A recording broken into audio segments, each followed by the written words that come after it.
Hello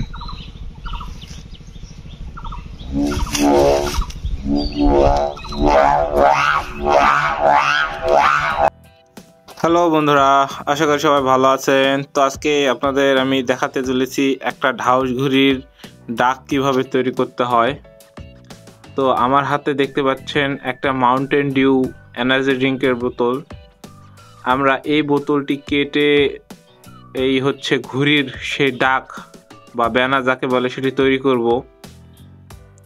তো সবাই সম্পূর্ণ ভিডিওটি সঙ্গেই থাকবেন।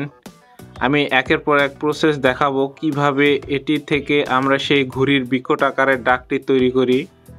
যেটির আওয়াজ কিন্তু অনেক মারাত্মক হয় এবং অনেক দূর থেকে শোনা যায়। আর একটা কথা, আপনারা অনেকেই আমাদের ভিডিওগুলি দেখেন কিন্তু আমাদের চ্যানেলটিকে সাবস্ক্রাইব করেন না। তারা অবশ্যই আমাদের এই রেইনবো ন্যাচারাল বিডি ইউটিউব চ্যানেলের সম্পূর্ণ ভিডিওগুলি দেখবেন এবং চ্যানেলটিকে সাবস্ক্রাইব করে দিবেন। তো আমরা কিন্তু ঘুড়ি রিলেটেড সকল ভিডিও দিয়ে থাকি। তো এটি তৈরি করতে একটি কাঁচির প্রয়োজন হবে। তো তারপর আমরা সেই বোতলটিকে এই জায়গাটাতে ছিদ্র করব এবং এই শক্ত অংশটিকে আমরা কেটে এখান থেকে ফেলে দিব। তো দেখতে পাচ্ছেন আমি এখানে ছিদ্র করে নিয়েছি এবং এটাকে কাটতেছি। দেখুন, আপনারা এইভাবে কাটবেন। প্রথমে কেটে এই শক্ত অংশটিকে আপনারা এখান থেকে ফেলে দিবেন, কারণ এই শক্ত অংশটির কোনো প্রয়োজন নেই।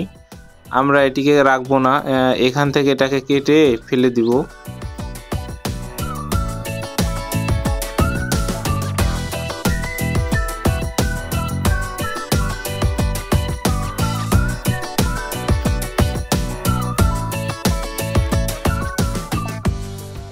তো দেখতে পাচ্ছেন আমরা কিন্তু এটাকে কেটে ফেলে দিয়েছি এখান থেকে। এরপর একটু কোণাচে বরাবর আপনাকে অল্প একটু কোণাচে, দেখতে পাচ্ছেন আমি কাঁচিটিকে কোন অ্যাঙ্গেলে ধরেছি, আপনারাও ঠিক এই রকম অল্প একটু কোণাচে বরাবর কাটার চেষ্টা করবেন। অল্প একটু কাটলেই কিন্তু দেখবেন এখানে ফিতার মতো তৈরি হতে চলেছে। আপনারা সম্পূর্ণ ভিডিওটির সঙ্গেই থাকুন। দেখতে পাচ্ছেন আমি এখানে একটু কোণাচে বরাবর কাটার চেষ্টা করতেছি।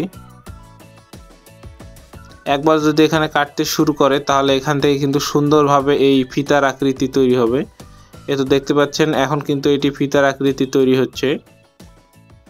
আমরা এইভাবেই বোতলটিকে কাটবো, সম্পূর্ণ বোতলটিকে আমরা এই প্রসেসে কাটতে থাকবো। তাহলে দেখতে পারবেন যে হচ্ছে এখানে কত সুন্দর আকারের একটা ফিতা তৈরি হচ্ছে। এই যে দেখতে পাচ্ছেন এখন কিন্তু কি সুন্দর আকারে একটা ফিতা তৈরি হচ্ছে এবং সেই বোতলটিও সুন্দরভাবে কাটতেছে। আপনারাও একইভাবে ট্রাই করবেন, তাহলে কিন্তু আপনাদেরও এরকম সুন্দরভাবে বোতলটি কাটবে।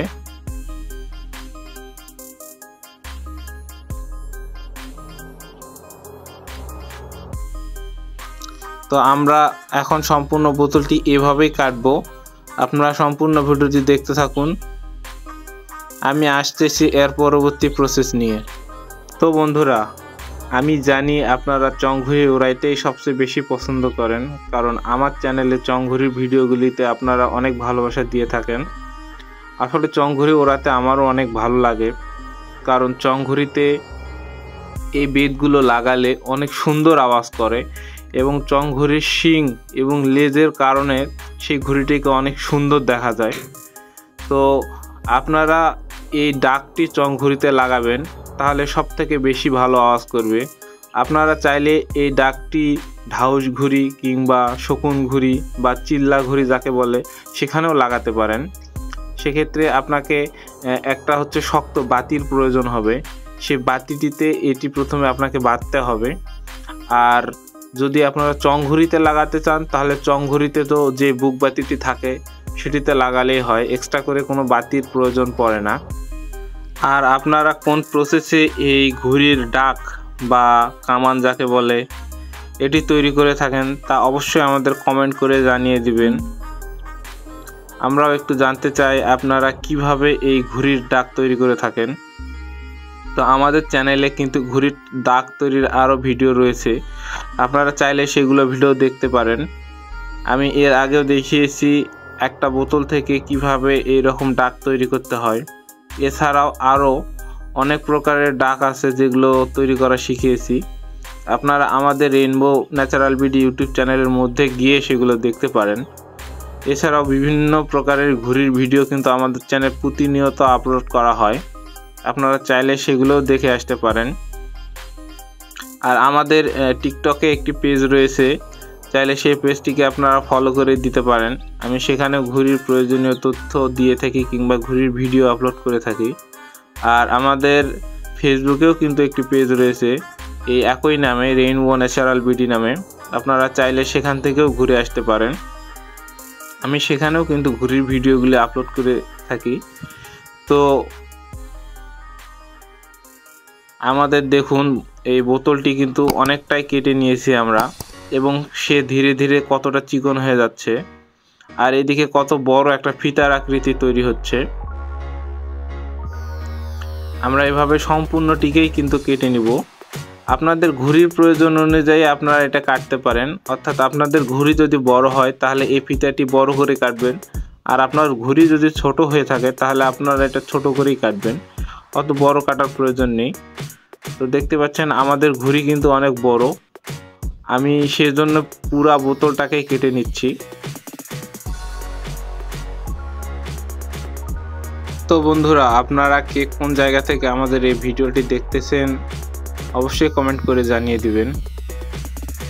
আমরা একটু জানতে চাই আপনারা কোন জেলা থেকে দেখতেছেন ভিডিওটি, আর কোন জেলায় সব থেকে বেশি বড় এবং বেশি ঘুড়ি ওড়ানো হয় জানা থাকলে অবশ্যই কমেন্ট করে জানিয়ে দিবেন। তো দেখতে পাচ্ছেন আমরা কিন্তু এটিকে কাটতে কাটতে কতটা ছোট করে ফেলেছি, আর অল্প একটু রয়েছে এটি।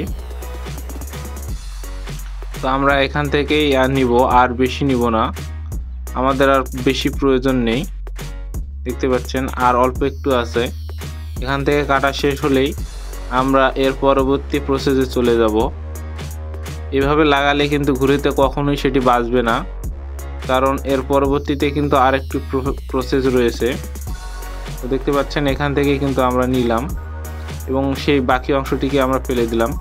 এবার দেখতে পাচ্ছেন সেটি কিন্তু ফিতার আকৃতি তৈরি হয়েছে, যেটি ঘুড়িতে লাগার জন্য এখনও উপযুক্ত না, কারণ এভাবে লাগালে সে কখনোই বাজতে চাইবে না, এবং বাজলেও সেটি অনেক চিকন সরে বাজবে কিংবা অনেক জোরে বাতাস না হলে বাজতে চাইবে না। আমি আপনাদের ভিডিওর প্রথমেই দেখাইছি কিভাবে সেটি বিকট আকারে শব্দ তৈরি করে। আপনারা এই শব্দটি অনেক দূর থেকে শুনতে পাবেন আপনাদের ঘুড়িতে লাগালে, এবং চংঘুড়ি উড়ানোর মজাই আলাদা হচ্ছে এই বিকট শব্দ। যখন এই শব্দটি কানে লাগে মনের মধ্যে এক অজানা অনুভূতির কাজ করে। আপনারা যারা ঘুড়ি লাভার আছেন তারা অবশ্যই জানেন যে এই শব্দটি আমাদের কতটা প্রিয়। তো দেখতে পাচ্ছেন আমাদের সেই সম্পূর্ণ ফিতাটি, এই ফিতাটিকে আমরা এখন একটা কাচের বোতল, অর্থাৎ যেগুলো কাচ একটু বেশি মোটা, অর্থাৎ মোটা কাচের বোতল দিয়ে আপনার এগুলা চাষতে অনেক সুবিধা হয়। আপনারা দেখতে পাচ্ছেন আমরা একটি মোটা কাচের বোতল ভেঙে নিয়েছি এবং একদিক থেকে ফিতাটা ধরে অপর পাশ থেকে ফিতাটাকে টানতেছি, এবং ফিতার মধ্য থেকে দেখুন এগুলো হচ্ছে আঁশের মতো বা ছোবলা জাতীয় তৈরি হচ্ছে, অর্থাৎ এটা হচ্ছে যখন ঘর্ষণ পাচ্ছে এখান থেকে সে পাতলা হয়ে যাচ্ছে। আপনারা এইভাবেই তৈরি করবেন এবং এটাকে যত পাতলা করা যায় পাতলা করবেন, তাই বলে একদম খুব বেশি পাতলা করবেন না, তাহলে জোরে বাতাসে কিন্তু এটি ছিঁড়ে যেতে পারে। আপনারা মোটামুটি একটু পাতলা করে নেবেন, তারপর ঘুড়িতে লাগিয়ে দেখবেন যদি সেটি কম বাজে তাহলে আবার আরেকটু পাতলা করে নেবেন। তো এইভাবে যখন দেখবেন যে এটা অনেক সুন্দর আওয়াজ করতেছে, ভিডিও শুরুতে দেখালাম কিংবা শেষ পর্যন্ত দেখুন, তাহলে বুঝতে পারবেন এটা কতটা জোরে বাজে। আমি অনেক কামান বা অনেক ডাক তৈরি করে দেখেছি, তবে আমার কাছে এইটি বেস্ট মনে হয়েছে। তো দেখতে পাচ্ছেন এদের যখন আমরা এখান থেকে টান দিচ্ছি এখান থেকে পাতলা এগুলো সোবলার মতো তৈরি হচ্ছে এবং আমাদের ডাকটি অনেক চিকন হয়ে যাচ্ছে। এখন কিন্তু এই অবস্থাতে লাগালে সে অনেক জোরে আওয়াজ করবে। তো দেখতে পাচ্ছেন এখনও কিন্তু আমরা চিকন করতেই আছি। তো আমরা এরপর এটিকে একটা বাতির সঙ্গে বেঁধে টেস্ট করব, আপনারা দেখতেই পাবেন।